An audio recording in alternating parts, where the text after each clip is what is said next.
dia. Sudah di halte.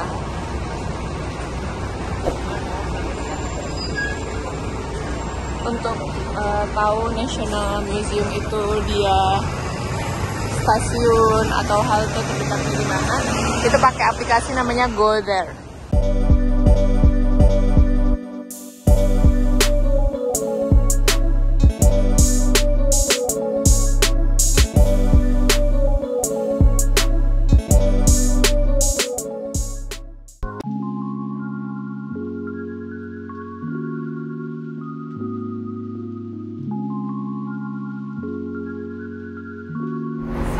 Kita ada di dalam bus, mau coba naik sit dulu. Bisa ke atas nggak sih? Cuma 3 stasiun. Cuma 3 stasiun ya? 3 stasiun ke National Museum of Art.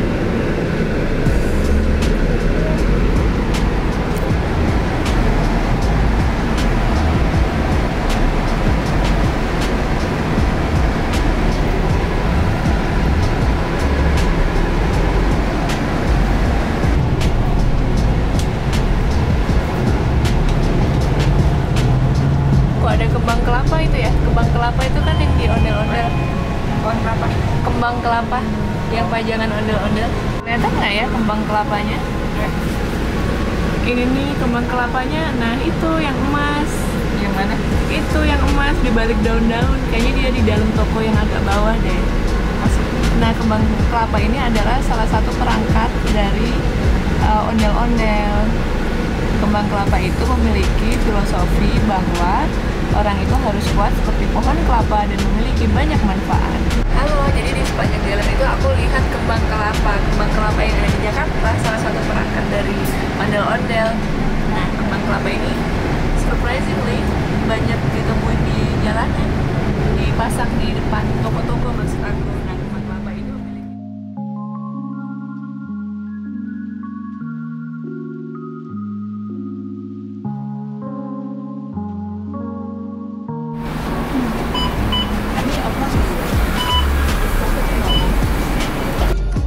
sepanjang jalan aku lihat di bus itu ada pajangan kembang kelapa. Kembang kelapa itu adalah salah satu perangkat yang ada di ondel-ondel.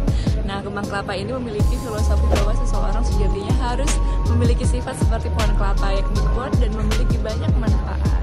Surprisingly, there are a lot of kembang kelapa di sini dipasang di depan toko-toko dan aku lihat di jalan.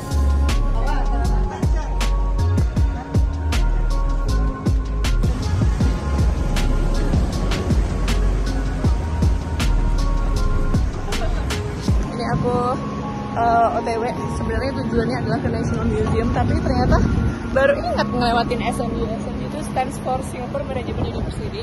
Kemarin waktu dulu S1 Hukum UGM aku exchange sama Singapore Management University. Aduh, kangen, nostalgia. Gak kelihatan ya? Dan ini buildingnya.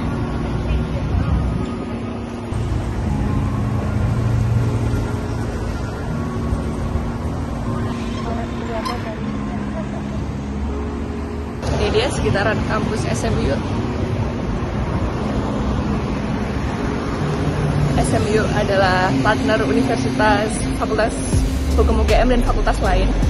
Kemarin berkesempatan untuk exchange dengan Singapore Management University. I am beyond grateful. Kampusnya bagus banget. Salah satu top university in Singapore.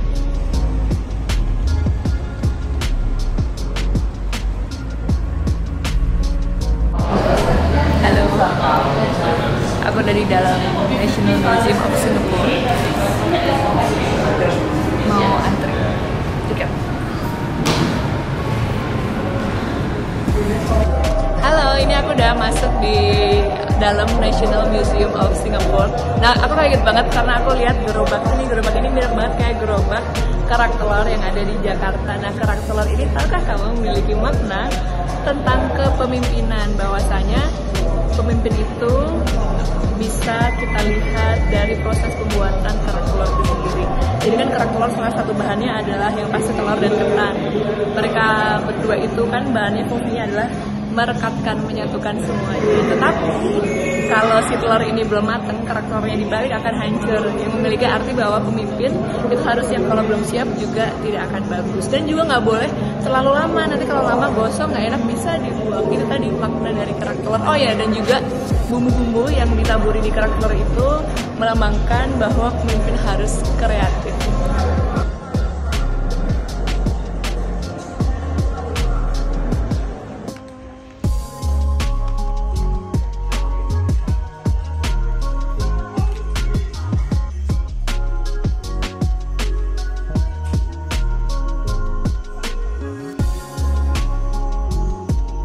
Section ini dilihatin aktivitas pembuatan kapal oleh orang-orang di abad ke-14 di Singapura. Nah, jadi pembuatan kapal dan juga pembuatan pecah belah ini erat sekali kaitannya dengan Vietnamese, dengan Indonesian, terutama Javanese, dan juga sangat erat kaitannya dengan Indian dan juga banyak trader penjual dari Southeast Asia.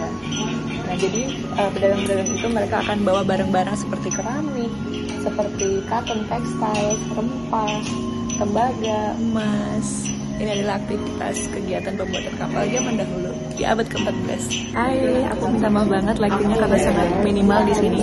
Seperti yang bisa kita lihat, ada lukisan Sir Stamford Raffles. Seperti yang kita tahu, based on history, Singapura adalah negara jajahan Inggris. Oleh karenanya, sistem hukumnya pun diwariskan ke Singapura, yaitu common law system. Common law system itu adalah uncodified law.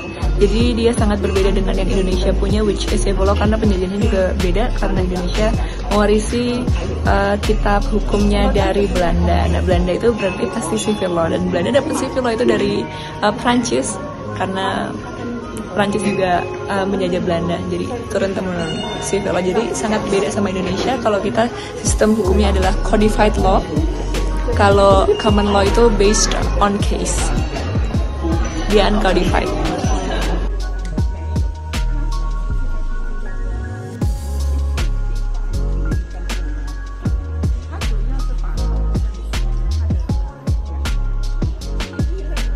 Next sections of the museum, this called the Padang in Singapore. Tapi Padang di sini berarti open square or field, jadi lahan yang terbuka sebagai pusat social life. Di sini memberikan impresi bahwa Singapura adalah multicultural country. Tetapi bisa dilihat ada Europeans di sini yang naik kereta kuda. Ini melambangkan bahwa pada masa itu European yang hold the authority. Museum is very eye-opening experience, sangat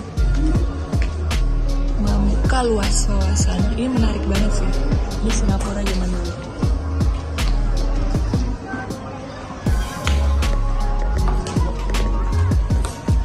Ini adalah rickshaw, kendaraan roda 2 pada tahun sekitar 1880 sampai 1930. Karena Singapura ini sangat multicultural country pada zaman dahulu. Sebagaimana yang kita tahu, Chinese migran datang ke Singapura, dan pekerjaan yang bisa dikerjakan oleh anak-anak muda pada masa itu adalah yang paling mudah menarik rickshaw ini. Ini ada belt yang sangat-sangat menarik karena ini mirip banget sama belt yang None Jakarta punya, yang baju kebesaran None. Beltnya sangat mirip seperti ini. Sebagaimana yang kita ketahui, adat Betawi juga merupakan percampuran dari berbagai macam culture, salah satunya dari Cina. Dan di sini dijelaskan bahwa ikat pinggang ini dipakai oleh Chinese woman dengan baju panjang dan juga kebaya. Ini dipakai orang-orang high profile woman high profile Chinese woman would wear this belt.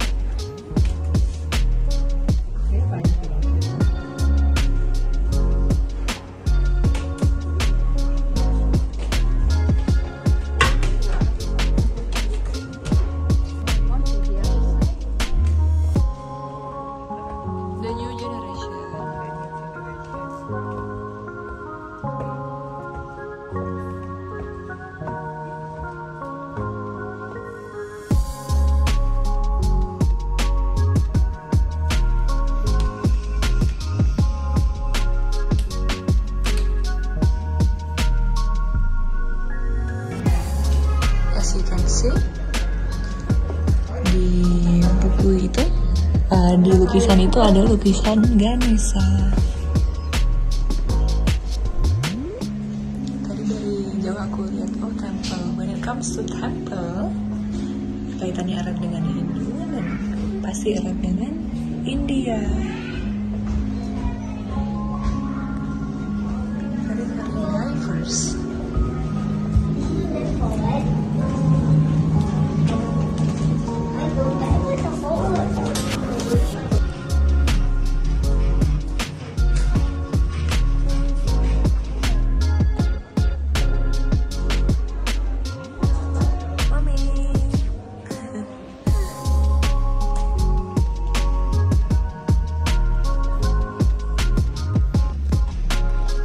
This is the Japanese tank.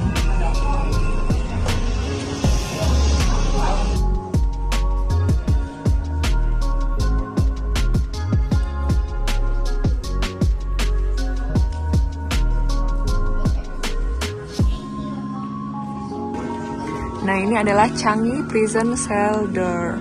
Changi Prison was built in the 1930s as civilian prison for few hundred prisoners. Nah, ini adalah penjara pada tahun 1930-an, dan penjara ini terlalu penuh, overcrowded pada masa pendudukan Jepang di Singapura. Nah, Japanese used the prison to intern a few thousand POW. POW stands for prisoners of war. Nah, ini jadi adalah cover image of the Japanese propaganda magazine Shonan Gaho, which was used by the Japanese to portray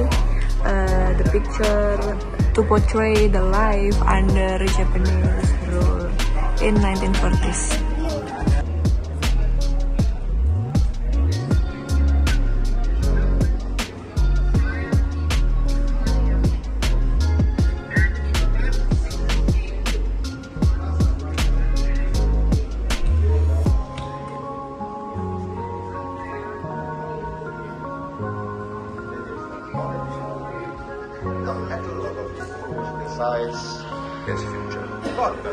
Tepat di belakang aku adalah pedang yang diserahkan Jepang ketika Jepang menyerah.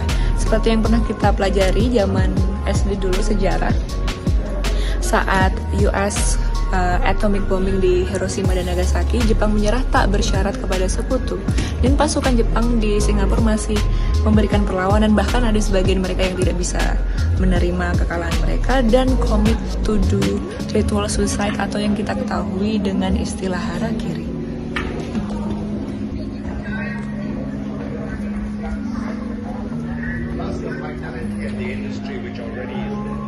Di belakang aku ini adalah podium yang dipakai oleh legendary Singaporean leader Lee Kuan Yew to deliver his first speech in 1966, dan di hari itu juga dikenal sebagai National Day Rally Speech.